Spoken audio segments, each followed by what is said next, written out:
If you've ever held a corporate job, then you've probably either used Slack or Teams to communicate and collaborate amongst coworkers within your company. In a way, they act as the operating system for a business, connecting people across silos and personas, enabling real-time collaboration with team members, and automating workflows via third-party integrations. While Slack was the first mover in the market, having invented the channel-based communications tool, Microsoft Teams, in just a span of a few years, has quickly surpassed the former both in market share and in relevance. In this video, we'll examine the full and complicated history between these two products and how David ultimately fell flat against Goliath.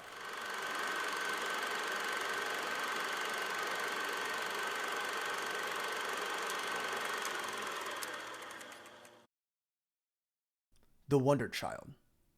Slack's origins can be traced back to 2009 with TinySpec, the video game company behind the massive multiplayer online game Glitch, and founded by serial entrepreneur Stuart Butterfield, who previously co-founded Flickr.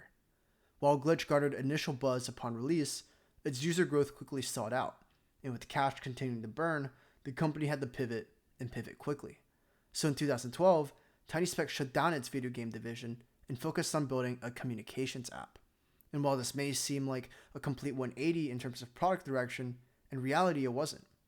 You see, it turns out that while Glitch was being developed, the company had also created an internal communications tool that it used for its own operations, and that was brimming with potential. Glitch's developers opted for their tool instead of email, and that allowed for a more seamless flow of communication in real time, similar to that of SMS messaging. So in early 2013, the internal chat app unintentionally became the primary product, and was named the searchable log of all communication and knowledge, or Slack for short. Over the next few months, the team worked tirelessly to improve the product's feature set, introducing a channel-based conversation format that emphasized collaboration and a centralized repository for file attachments. In addition, the team had a laser focus on user experience, implementing customizable notifications to reduce noise, powerful search capabilities to easily filter through files and conversations, and integrations with third-party software services like Google Drive and Skype to increase collaboration and extend functionality without having to leave the app. Wrapped together in a playful UI, Slack was truly the pinnacle of workplace applications, combining both innovative features and delightful user experiences. The resulting tool that emerged from their efforts became a sensation, as it disrupted traditional email, which was plagued by slow response times between coworkers and a chaotic mess of a user experience trying to search for a particular file. After a hugely successful pseudo-beta release, Slack officially launched in February 2014, and its product market fit was immediately evident, with it acquiring over 60,000 daily active users in just a couple of months. And over the next couple of years, Slack's growth continued unabated, with it hitting over 2 million DAUs in January 2016. But little did they know that Microsoft was lurking in the shadows and working on its own rival application. The New Kid. Just 2 years after Slack's launch in November 2016, Microsoft unveiled their competitor app, Teams, which was conceived from an internal Microsoft hackathon. Like Slack, Teams used a channel-based system to allow for collaboration in a shared workspace, and was also able to integrate with third-party applications. However, with Teams being built on Microsoft's proprietary tech stack, it was also able to natively integrate with Office products like Word, PowerPoint, and Excel.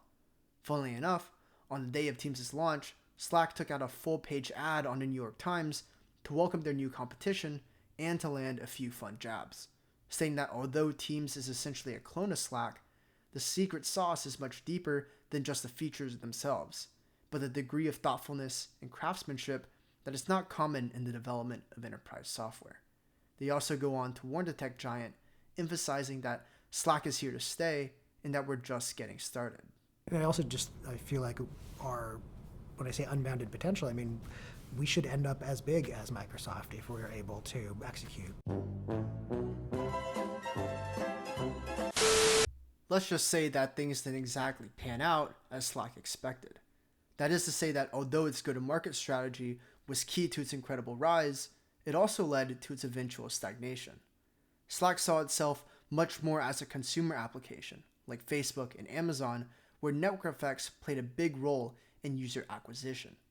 With its Connect feature, you are able to communicate and collaborate across companies and with customers, finally eliminating chaotic and disorganized email threads.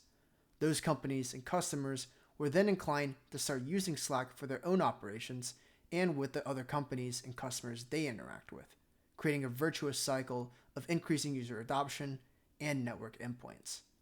This bottoms-up approach, where product adoption came from individual contributors, helped Slack grow fast, especially among small and medium businesses.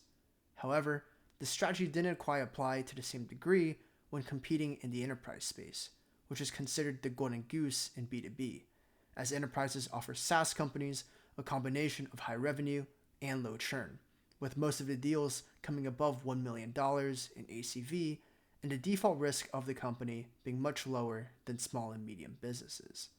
The thing is, enterprise is a market that is only really penetrated through sales, since it's a top-down approach where CIOs are the ones that make decisions when it comes to IT spend, and they don't just write checks unless prodded to do so. With Microsoft already having built one of the largest sales teams and having a plethora of existing relationships with Fortune 500 firms, Slack was at an immediate disadvantage. In 2017, Teams gained another leg up on Slack by incorporating it into the Office 365 bundle, which, as mentioned previously, includes apps and services like PowerPoint, Word, Excel, SharePoint, and OneDrive, and offering it all for just $5 a seat, compared to just the one Slack product for $6 a seat. Given that the majority of enterprise companies already use the other Office products for their day-to-day work, this made Teams essentially free. And even though Slack was, in many people's eyes, a much better product, it's really hard to beat free. Slack even partnered with project management and software development tool company Atlassian in 2018, the platform behind Jira, Confluence, Bitbucket, and Trello, with the latter integrating their products into Slack in an effort to compete with the Office bundle. But it wasn't enough, and while Slack continued to grow steadily to hit 10 million users in early 2019, Teams had exploded to 13 million at that same point, and only taking 3 years to hit that figure. Rise and fall. Even the COVID-19 pandemic, which saw an immense pull forward in demand for remote work solutions, wasn't able to get rid of the writing on the wall for Slack, as their growth prospects and frothy valuation were being further compromised by Teams' distribution capabilities, pricing power, and bundling within the Office 365 juggernaut, who in 2020 grew to 75 million daily active users compared to Slack's 12 million. In December 2021, Slack was acquired by CRM giant Salesforce for a hefty price tag of $27.7 billion, finally giving them the sales firepower and suite of products it lacked to compete with Teams, and Salesforce the enterprise tool to web together all of a company's personas and Salesforce applications. Unfortunately, it was a case of doing too little too late, and while Salesforce was able to integrate its own products into the collaboration tool, they still weren't able to chip away at Teams' lead amongst enterprise customers, with much of this attributed to the price tag Salesforce paid for Slack, since they needed to show their investors a reasonable return on the acquisition, and therefore lacked the ability to lower the price to compete adequately. By the end of 2022, Teams had an estimated 270 million daily active users, compared to Slack's roughly 18 to 20 million. The damage had been done, and with a growing cultural rift between Slack and Salesforce, Stuart Butterfield left his post as CEO late that year, marking an end of an era for the one-time Silicon Valley darling. Looking beyond. Fast forward to 2023, Slack seems to have been relegated to its core of small and medium businesses, where it still remains treasured by startups and fledgling tech companies. In fact, while Teams has crushed Slack in network coverage, Slack still remains king when it comes to network density or user engagement, attesting to the magic the product continues to instill among its loyal base. With it under new executive management within the Salesforce umbrella, it will be interesting to see if they can start to encroach into Teams' market share in the enterprise. But even if they do, it'll be hard to see them ever overtaking the market they once revolutionized. If you enjoyed the video, be sure to drop a like, and if you're new here, subscribe to see more content just like this. As always, thank you so much for watching, and I'll see you in the next video.